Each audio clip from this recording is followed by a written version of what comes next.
I said I was going to hold out for Hometree. So they're a fantastic organisation based out in the west of Ireland. And Claire, who has heard of Hometree? Just raise your hand. Okay, another raise their hands. Who's been involved in any of their activities? Tree planting, going down to the summer school, any of their events? Okay, well there's a ripe audience for people that should be going down. So when I moved to Ireland 9 years ago, I had a real longing to find a connection with nature and with the tribe, actually. Moving to a new country can be challenging, but particularly when you have a very kind of gnarly Peterborough accent, which is not very attractive, and you have a passion for nature. Those two things don't work in rural Ireland very well, as my neighbour Sean might say. Actually, just a quick thanks to Sean Dempsey. Can you raise your hand? Where are you, Sean? Are you in the audience, or are you still out the door? Where are you? There he is. I drove Sean all the way up from Laois, who's my neighbour, to support tonight and run the troops in running the door and help me kind of set up here in the venue. So just a quick thanks to Sean. He's a Laois man. If you go to Sean and mention anything about where you're from, he'll tell you the history of your GAA club and the people that he's probably coached. But finding tribes, finding people, finding connections, what about? So when I joined the board for Hometree, I actually genuinely, guys, I felt like I'd connected with that tribe. And I feel very warm about that. I'm probably going to well up and cry about that, but it's very meaningful. So what you're about to experience here with Ray and Matt is taking you on a journey of what Hometree means, what it feels like, and what they do, and what it means for us as a collective here in Ireland, what it means for that naturally approach to nature, which I think is not necessarily truly unique in the sense, but they bring it together. They bring the connection of community and people into nature and into place and space. So Matt is the CEO of Hometree and founder, and Ray leads on the development side, and many of you will know Ray kind of coming out to the land and being at events as well. Thanks so much, Tom. Yeah, I feel kind of humbled to be here. Thanks so much. And thanks, Tom, for organising. He's been significantly helpful to Hometree in the last 18 months since joining the board. So everything that he's learned so far has benefited us. I suppose a little bit about kind of why I'm here, why me and Ray are here. I suppose not too dissimilar to I'm imagining why everybody else is here. It's for, I didn't want it yet, it's for a love of nature. Tom said, we're going to talk about what you feel or what Hometree feels like. And I suppose for me, it feels like enthusiasm, grief, excitement. And I suppose I'm always curious kind of why I'm up on a stage like this. So I thought I'd just briefly talk to you about my own little journey. About starting Hometree 10 years ago. Before starting Hometree in 2014, I was a professional surfer and a sailor, and I spent my kind of 20s just bumbling around the world, earning a living through sponsorship and delivering big boats like this. It was a real privilege to get to do that. I was kind of from a healthy family. I was from a nice place in Cornwall. My parents both kind of believed and supported in me. So yeah, everything I've done has been kind of built on a pretty solid foundation of privilege, and even to kind of be here sipping cocktails talking about the climate feels super luxurious, to be honest. When I suppose the whole conversation is about climate and nature, or climate change and biodiversity loss, and as we're doing this, billions of people are affected significantly by it. So I feel enjoying that luxury and privilege, but also kind of feeling the pain and grief around others not getting to have such a sweet experience. Like I said, did a bunch of sailing, a bunch of surfing, and I'd saved up around 100,000 euros through sailing, and in 2012, on a trip back to Ireland, I had a lot of friends here. I set up a community-supported agriculture farm, mixing my love of surfing, but also really wanted to find a way to kind of contribute to some of the major problems that I've seen in the world. My mum was a a professor in politics, and my dad was an entrepreneur, so I kind of been brought up on that diet, as well as The Guardian's kind of tragic stories every month. So I thought, what can I do? Put myself to good use, and I set up a 60-acre regenerative agriculture farm, community-owned, and we would feed about 100 families. They would buy a share in the harvest, so at the start of each year they would give us around €1,000 per family, and a team of 6 or 8 people would provide food for them all year round. And it was a super meaningful experience. And in that time, one of the things that really dawned on me is we were doing great work within the 60 acres of our farm, but there wasn't much we were doing in the kind of broader, greater landscape. And Moyhill had done really well, and at that time, Hometree was kind of bumbling on a few €1,000 worth of donations each year. And from 2014 to 2020, we'd filled up Moyhill with trees around the riparian zones, the lake, and some of the marginal land. And it was at that point that there was the opportunity to really give Hometree a good nudge. So in 2021, and the landscape was also really primed for an organization like us. There was a huge vacuum. Sometimes I think our success has been in how hard myself and Ray have worked, but also the kind of vacuum that was there, before we emerged. In 2020, I went to Ray's house, included some of the new board, and we wrote a significant business plan. And one of the first things that we did, we wrote a successful European Innovation Partnerships EU-funded program, and it was about working with farmers, with our neighbours, to create a kind of tapestry of woodlands throughout a catchment. But I suppose one thing that I learned through the community-supported agriculture was about helping people connect with nature. Tom talked about, finding a tribe, and we just seen a wave of support through the local community and further afield around the country come to get their hands in the soil and to help plant trees and to plant vegetables. So at that point, it got together with Ray significantly in 2020, and from there it's been a real success. We went from naught to nearly 20 staff in the last 3 years. We own 10 small sites around the country, totaling a couple of 100 acres, but we've done significant work learning how to work with our neighbours, which is significant because Hometree own around 500 acres now, but there's 20 million acres in the island of Ireland.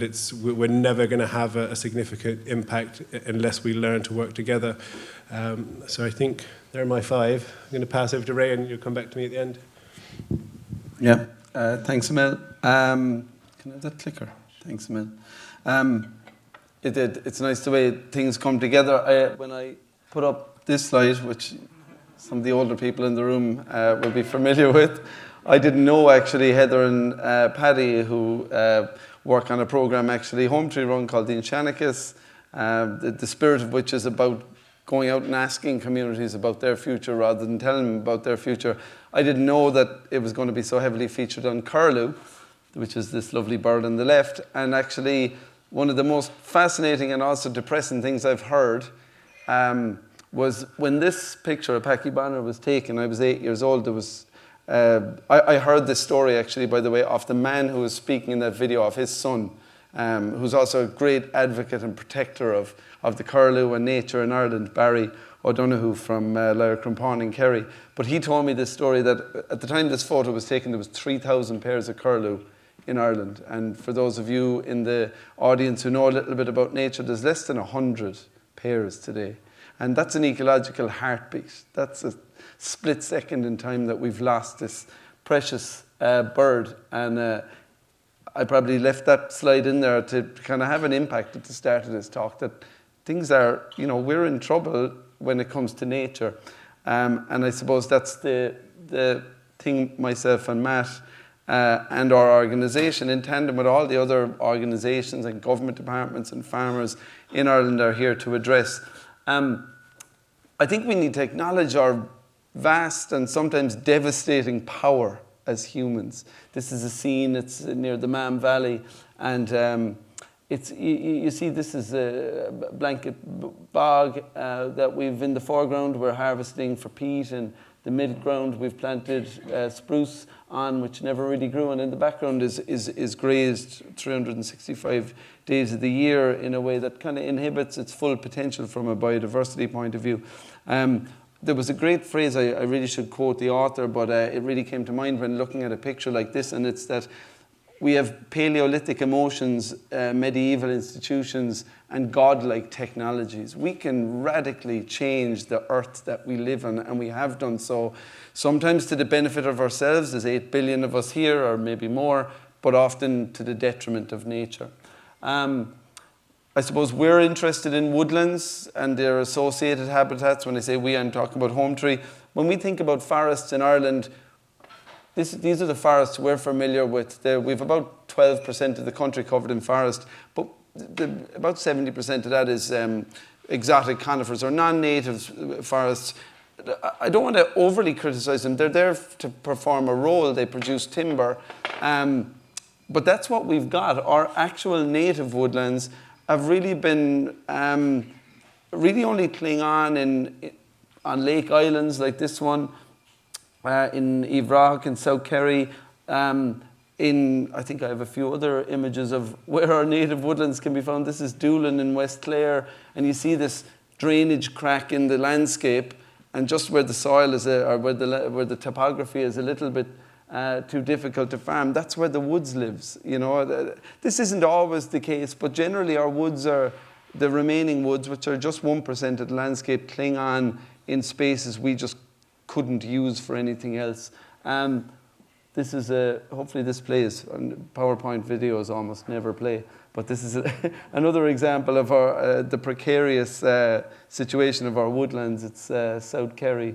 And it's just a part of this upland landscape where grazing animals, be they goats, deer, or sheep, can't get to. And this is what our uplands would look like in many instances, is the zoomed in bit, but when it zooms out, you see what we're more familiar with, which is no woodlands. The ones that do exist, like this incredible place in a spot called Coolivrack in South Kerry, are constrained and inhibited in major ways by invasive species, I'll show you in my next picture, but also overgrazing. This woodlands is really just about to disappear from existence, from overgrazing. You see this birch tree in the foreground is already dead, and the oak forest in the back is on the way there.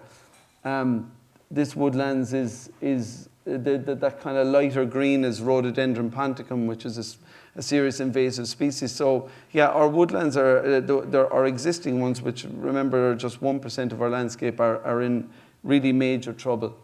And this is a great shame, because we have incredible woodlands in Ireland. I'm going to speak about woodlands, by the way, that there's so much need from a nature restoration point of view. We have peatlands and grasslands and wetlands. I suppose from our point of view, we're interested in woodlands, but we have incredible woodlands. This is a spot, Tullygeelan in South Kerry, and it's a classic example of an oceanic or maybe hyper-oceanic woodland. These have come to be known as temperate rainforests.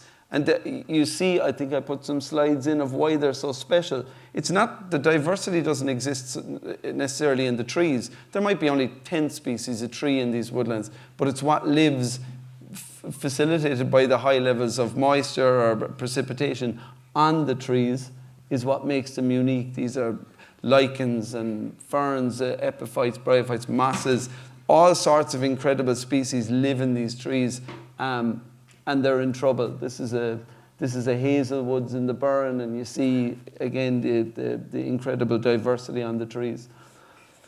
So how do we restore these places? I think Matt alluded to it. Are we going to buy all our remaining little woodlands? Are we? That's not doable. These are distributed across the country. We ultimately need to partner with people like Sean Cronin here. This is the Borland Valley in West Cork. And partnership or cooperation is tricky. Our perception of what this landscape could or should or might look like is very different to his. I remember chatting to him on this day, and he talked to me about, on their days off from school, pulling or using crowbars to get the stumps of furze bushes out of the ground. They were trying to clear the land to make it better. Our perception of what better is very different of what Sean's perception of what better is. And these are the complex scenarios we need to overcome. But suffice to say, the problems, and we'll definitely get into this, we're having a panel discussion later, we'll definitely get into this, the problems are rarely technical. We know how to grow a new woodland, we know how to protect an ancient woodland, we know how to re-wet a bog. We don't always know how to bring the communities, the landowners along with us, and that to me, is one of our greatest challenges. Specifically on woodlands, again, this is probably maybe labouring the point at this stage. We think a new native woodland, great. This is a picture of a clearfell on a woodland near Milltown Malby in West Clare, where we live.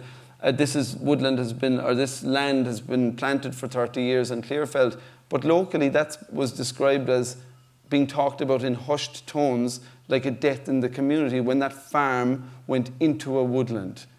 The farmhouse, the people who lived there, the animals, everything about it from that perception disappeared, and the trees came in. So we really need to grapple with those complexities, and particularly when we're talking about where are we interested in nature restoration.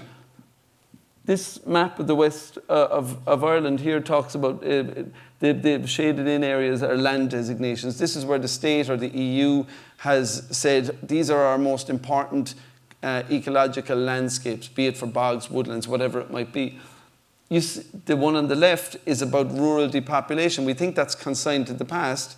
This is between 2016 and 2021, 86 and 2016. The white areas are areas that are still depopulating today. So the areas where we say we've got our most precious biodiversity and where we want to restore it are areas that socioeconomically are in major trouble. That both poses a challenge, but also perhaps an opportunity in bringing these communities on a journey and saying, actually, nature restoration might, if delivered right, be in your best interest.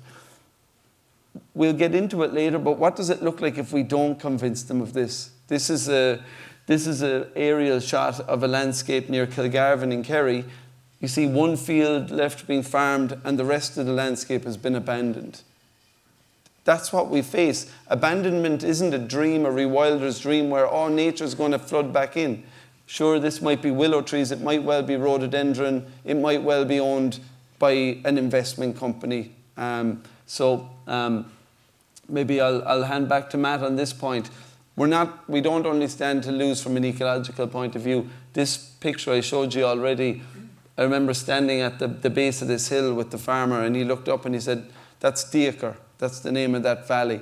And I said, "Oh, how do you spell that? That's an interesting word." He said, "I've never seen it written down." And he was the last farmer in that valley. He talked about in the 80s 2 minibuses coming in and out of the valley. He was the last person. That name is on no maps. We stand to lose a huge amount culturally as well if we let these habitats and communities in the west of Ireland go. So I'll hand back to Matt. We've got a great panel discussion coming up tonight where we can really hopefully get into these issues. Thanks. I'm wondering, before you clap,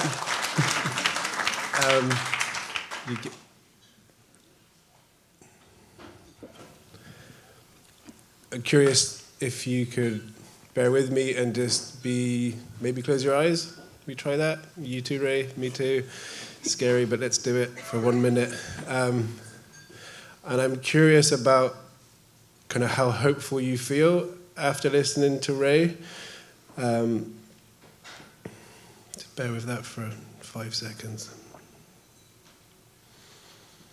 And then if you can, big deep breath into the belly, and then think about what gives you hope. Like, what is the thing that gives you hope in terms of climate, biodiversity, nature, life? What gives you hope? Just sit with that one for a few seconds. And then see if the thing that gives you hope feels like it's going to be enough.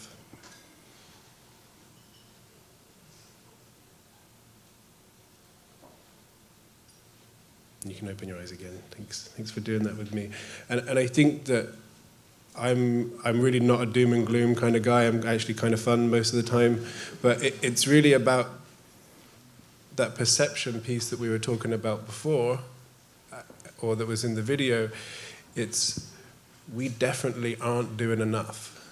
No matter how tasty the drinks are, how many good news stories Hometree or Peatland Island Finance tell you about how we're going to solve this, like, it's desperately in a pickle. And we've just finished our 10-year strategy. We're all excited about it. We're patting ourselves on the back and, you know, really believe that we're going to do a great job. We've set ourselves crazy targets, ambition about supporting the restoration of 60,000 acres in Ireland. That's 0.3%. That's us as 20 staff, 10 board members, loads of funders working our absolute plums off for the next 10 years, and we'll do 0.3%. It really has to be like a radical collective effort. And, you know, I was kind of looking for some stats on the way up here. You know, last year, 25 billion was spent with the HSE and 17 million spent with the National Parks and Wildlife. That's 150 times more when nature is in an absolute pickle and desperate for support. Trying to pull this sentiment out the ditch, what can we do? It's the major thing that happened to me when I was at Moy Hill and setting up Hometree was the first day that we were planting an orchard. My neighbour, Michael O'Gorman, drove past and he laughed at us and kind of shook his head and kept driving. We carried on working really hard for another 3 months and he stopped and asked us our names. That was it. 6 months later, he was out the tractor giving us a hand. I think it's critical we go and engage with the rural community, with the farming community. That for me would be like the first point of call. Can we do that? Like, I've had hundreds of meetings with sustainability and ESG experts within businesses, and there is a big difference between conceptually talking about solving the problem and actually getting out there and being with the people. I think join a nature conservation organization, join Peatland Island Finance, join Birdwatch, join Rewilding Wicklow. They've all got epic programs where you can go and get your hands dirty, like get those hands in the soil. It's super critical. And we're at this point in time of the election coming up, like they're going to be knocking on your door. Ask them, comment on their social media, what the hell are you doing about nature? If you know anyone in TV or marketing or politics, ask them to put it on the agenda. Without it, we won't have it passed. I think in the absence of doing this really well, I feel pretty bleak about how it could be done badly. Ray might touch on it in your panel. Yeah, sorry about the bleakness, but I'm going to go get a cocktail.